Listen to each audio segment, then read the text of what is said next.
Hey viewers and viewers, my name is General Red Strategist and welcome back to So You're Being Hunted, 483, that's the number of the episode we're up to now. So, back here actually on the same map as the previous episode, we're doing another podcast style episode because I haven't actually thought of a challenge that I want to do yet, at least not one that's taken my eye at the moment. So, yeah, I mean, in the last episode, I just basically started this map and just had a nice little chat. I started rambling a lot about AI and robotics and automation and things like that. And yeah, I kind of got to... it's just, like I said in that episode, sometimes I just get a topic on the brain and I have to talk about it. And like I say, So You're Being Hunted is a great sort of way of getting some of those topics out of my head and into a video. And I just talk and talk and talk until eventually I just sort of run out of steam and I think, you know what, that'll probably do it for a video, that's fine. And similarly, I've got another topic in my head that's just sort of buzzing around at the moment, which I just felt, you know what, it would probably lend itself to a podcast style episode and I think it would be very, very interesting. And it's partly on the subject of reading material, books that I've been reading lately, but it's also on a sort of more broader topic too. Which, well, relates basically to the subject matter of the sort of books that I have been reading, and the books in question. So at the moment, I'm reading a book. It's a non-fiction account, though with some slightly, well, not fictionalized elements, but the way the prose is sort of written. It has moments where it's written almost like it's a story, but it's not actually it's not actually a fictional tale. It's an account of an actual real life story. But essentially, the book, I think what's the title of it? It's called Madhouse at the End of the Earth or something like that.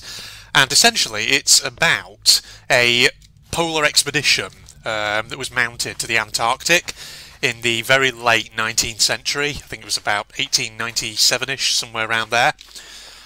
And it was a ship called the Beluga, and it was basically an expedition sent from Belgium. It was captained by a captain, I think it was, what was his name, de Gerlach, or de Gerloch, however you pronounce his name. And it's a fascinating account, because... you know, I know a little bit about polar expeditions in the 19th century. You know me, I'm a bit of a history buff. And I know a little bit about, like I say, polar expeditions in the sort of 19th century and the very early 20th. I mean, one of the most famous, of course, at least, you know, in kind of British history, is the attempt by Sir Robert, was it called Captain Sir Robert Scott, wasn't it, to reach the South Pole, which was a polar expedition that ended in disaster. Because, of course, Robert Scott, he tried to make it to the South Pole, but he was beaten there by the famous Norwegian explorer, Roald Amundsen. And, of course, then the British kind of expedition party, it all ended in disaster, basically. And essentially, Robert Scott and his crew pretty much perished out in the freezing wastes of Antarctica. But, you know, so a lot of people have heard of that one. And of course, if you're a gamer, and especially if you've been playing a game like dreadhunger over the last few months since it came out earlier earlier this year, in fact. But for anyone who doesn't know, dreadhunger, I'm pretty sure, as a game, is based on, I think, two particular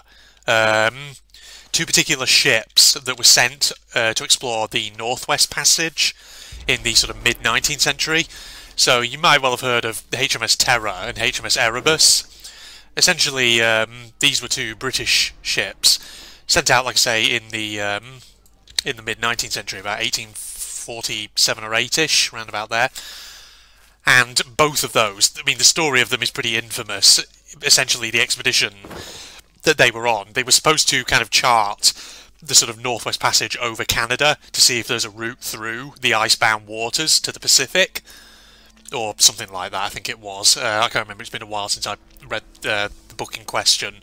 But essentially, it basically ended in disaster. Because, of course, the thing about polar waters is, even with modern technology, they are frigging hazardous waters to navigate, whether that's the Antarctic or the Arctic.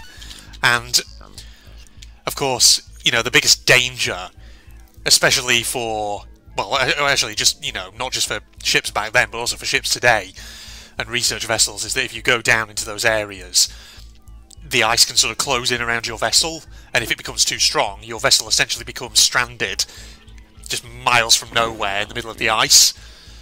And of course there's no civilization around there to help you out if things go wrong. And that's basically, I think, what happened with the Terror and the Erebus. And what makes it even worse is that in those particular stories, their crews essentially had to try and strike out across the ice in the hopes of finding, well, basically just finding their way southward into the Canadian wilderness in the hopes that maybe they would come across, I don't know, like a trading post, or perhaps like an Inuit tribe who might be able to help them. And they did encounter Inuit peoples from time to time, like Inuit hunters and things like that.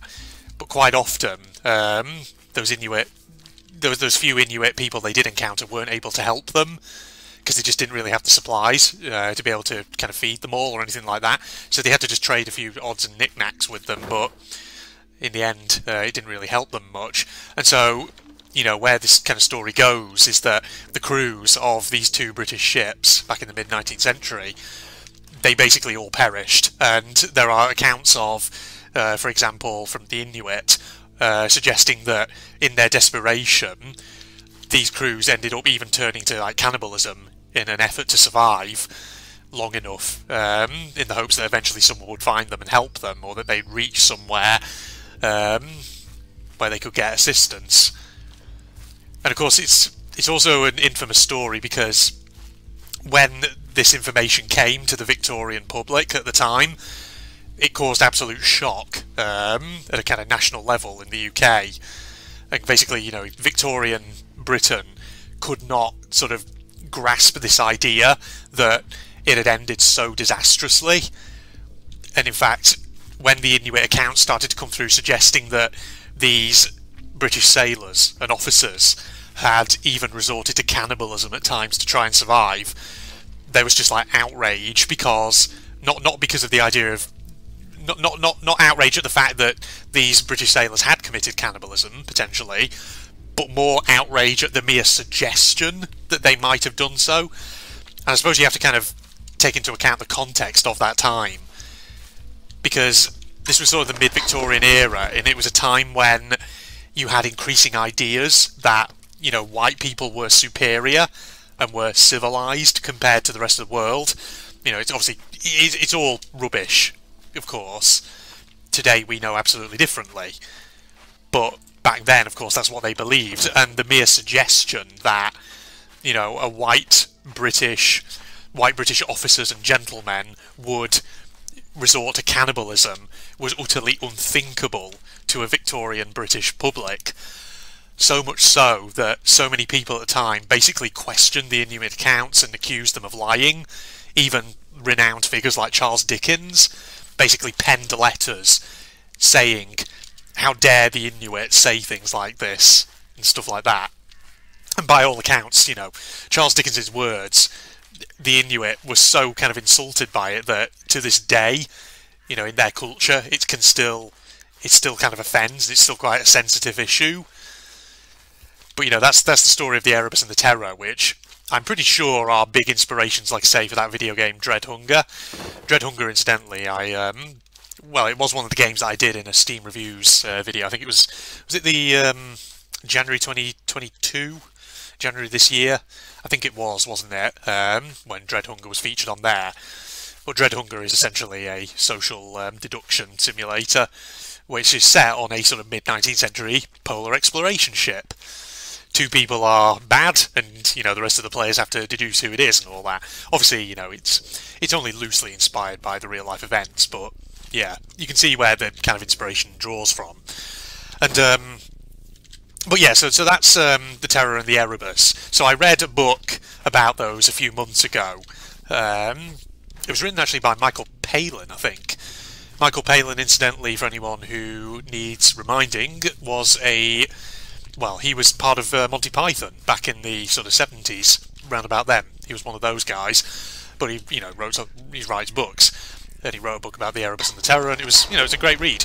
But like I say, the current the current book I'm reading, Madhouse at the End of the Earth, is about this Belgian one in the late 19th century, and it's one that I'd never actually heard of, but turns out it's actually quite an interesting one because, you know, I mentioned Roald Amundsen a moment ago, the famous Norwegian explorer, who, you know, did a lot of polar exploration in the sort of late 19th, early 20th centuries. Turns out he was actually one of the officers on the Belgica when it went on its expedition down into the Antarctic. And thing is, you know, Roald Amundsen, like I say, he's most famous for beating Captain Scott to the South Pole. And incidentally, Roald Amundsen did come back alive from that expedition. He did, because it's funny because like the British had, you know, under Scott they had their own expedition. Then the Norwegians sent one, you know, under the leadership of Amundsen. And by all accounts, when Amundsen learned of Scott's death, that Scott and his guys had basically perished out in the Antarctic wilderness, by all accounts he was pretty flipping, well, pretty grief-stricken, essentially. But you know, by all accounts, he was just utterly filled with sorrow when he heard of Scott's death and all that. But like I say, Roald Amundsen is a guy who, apart from, you know, that most famous achievement of beating Scott to the South Pole, I haven't really ever read too much about the man or his achievements, the things he's done, you know, the things he managed to actually do in his lifetime. But you know, it's a fascinating tale. He's a man who lived a very adventurous life.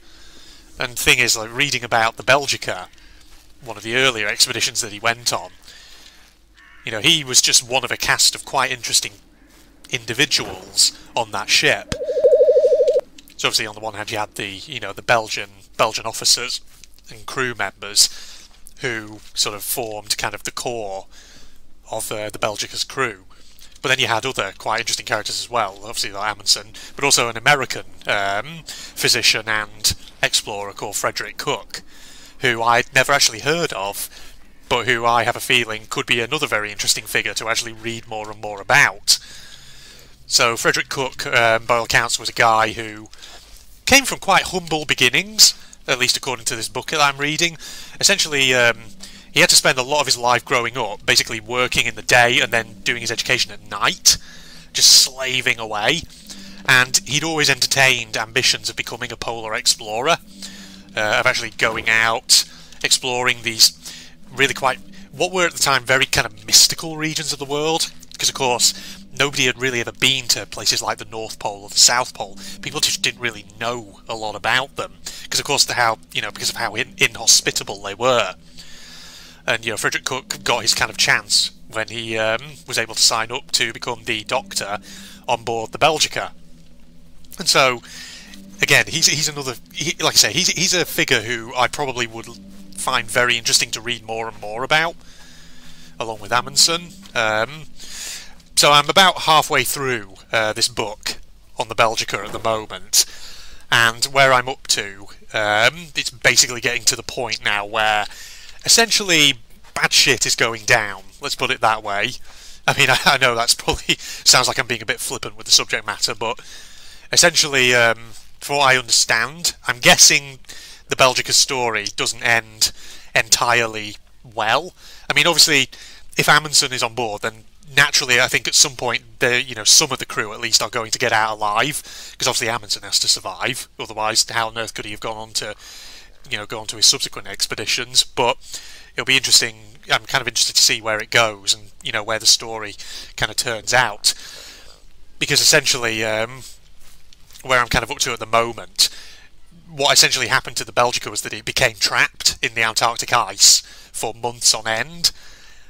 And I'm at that sort of point in its story where basically it has become trapped, and kind of delirium and basically a touch of insanity is starting to set in amongst the crew, as you can understand, because you're basically living out in the middle of a frozen wilderness, just hundreds, if not thousands of miles from civilization, and you have very few things to actually do on board ship. You just have to find your own entertainment, and you just have to try and prevent yourself from, not going crazy. Or prevent yourself from going crazy, rather, I should say. Not from not going crazy, that makes no sense. Alright. But, yeah, it's just, it's a fascinating story. And if you're into kind of the history of maritime exploration, things like that, then it's one of those things that may well be worth you sort of looking into. They're having a shootout at me, never mind. Well, at least he didn't start shooting just as I was picking that thing up. But yeah, I think what I find most kind of fascinating about these stories, thing is, you know, I've talked before about how I have a big interest in all things maritime and nautical, stuff like that. So that's, you know, these stories kind of appeal to that particular urge. But at the same time, they're also just fascinating stories in terms of human tragedy and resilience. And of course, I think what just makes it so fascinating is that when you think about the technology of today, and, you know, there's still so much about the polar regions that we don't know. And the thing is, even with today's technology, it's still incredibly dangerous and difficult trying to explore regions like the Arctic and the Antarctic. You just think to yourself, my god, the amount of frigging peril and risk in doing so in the 19th century, even in the late 19th century, with just, you know, steam-powered vessels and the technology of that day. It's just frightening, isn't it, really, to think about? But that's why it's fascinating, I guess. And the thing is, you know, there was a big sort of impetus, really, around polar exploration, because it was like a national prestige thing. Countries wanted to send explorers. They wanted to be the ones who could claim that, you know, they explored these strange and mysterious regions of the world and furthered mankind's knowledge of what was there. And it's fascinating reading about, you know, that thirst to find out more about those places. Because the thing is, you know, there was even like speculation at the time that, you know, what if there are people living in Antarctica?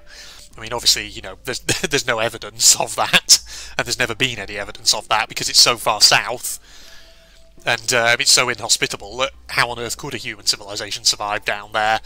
But, you know, back in the day, back in the 19th century, people genuinely wondered this. They genuinely wondered if there were people down there. That, you know, they would send ships down to explore it, and they would come across maybe the ruins of a civilization, or maybe even an existent civilization, something like that. So you can probably see why there was such a, well, why the regions like the Antarctic had such magnetism for 19th century imaginations. And that's just why I find that subject overall very, very interesting to read about. And it's definitely a subject that, you know, if you're into a bit of history, a bit of maritime history, Victorian history, stuff like that, it's worth having a look into. Because you never know what, you know, you might find something you're very interested in. But that's the thing, you know, just kind of getting back to the subject of games like dreadhunger, I do sometimes wonder if, you know, to what extent do games that either have historical themes and settings, or games that at least are sort of loosely based on actual historical events and things that happened, I'd be fascinated to know to what extent those sorts of games do actually inspire an interest in history. Because I would say that as a kid, I reckon video games probably did play quite a large role in me becoming interested in history. Because when I was a kid, you know, one of the biggest RTS games that I remember from my youth was, of course, Age of Empires 2. And the thing about Age of Empires 2 is, pretty much all the campaigns and battles that you can play in that game, they are essentially meant to be recreations of actual historical campaigns and battles. And the thing is, you know, pretty much all, well, I think all the Age of Empires games, in fact, they even come with like their own sort of little, almost kind of like encyclopedias that tell you about different sort of like historical figures and campaigns and battles that are touched upon in the games. And I would say that probably did help inspire some interest in history, in all honesty. I mean, obviously, they're not the sole reason why I love history as a subject, but I would say they're probably a fair part of it. So yeah, I'd be sort of fascinated to know, because that's the thing, you know, that's an interesting sort of subject, that video games as educational tools, or if not educational tools, as tools for inspiring learning, to put it that way. And I think, you know, video games really can be that. They can do that, and I think it's fascinating. But yeah, this is an interesting direction. I'm not going to say much on it, other than to say, you know, I think there's been an interesting little conversation. I think that probably will do for a podcast-style episode. So, yeah, it took an interesting turn there towards the end. Started off talking about 19th century polar exploration, about books that I've been reading, and then suddenly came round to this subject of video games inspiring educational, well, a thirst for knowledge and things like that. So yeah, I'm sure people might well have their own thoughts about that sort of subject, in which case feel free to leave them down below in the comments if you want. But other than that, yeah, like I say, we'll make that a podcast-style episode there, ladies and gentlemen. Facebook and Twitter links down below, along with the links to my propagandist channel for anyone interested, and if you enjoyed, a like is always appreciated. But other than that, this is General Red signing off. Goodbye, everybody. Oh, is that like a thing grinding machine? And it like opens up the bottom of the vat and drops them in? What the fuck are we looking at? Is this even the fucking turrets it's doing anymore, or is this fucking doorways? God only knows. But we need to find out, ladies and gents. We need to find out. We're getting lower once again. That is definitely a giant fucking grinding machine, that is. And I don't like the sounds that we're hearing in the background. That's bustling for some reason. Okay, more machinery. No.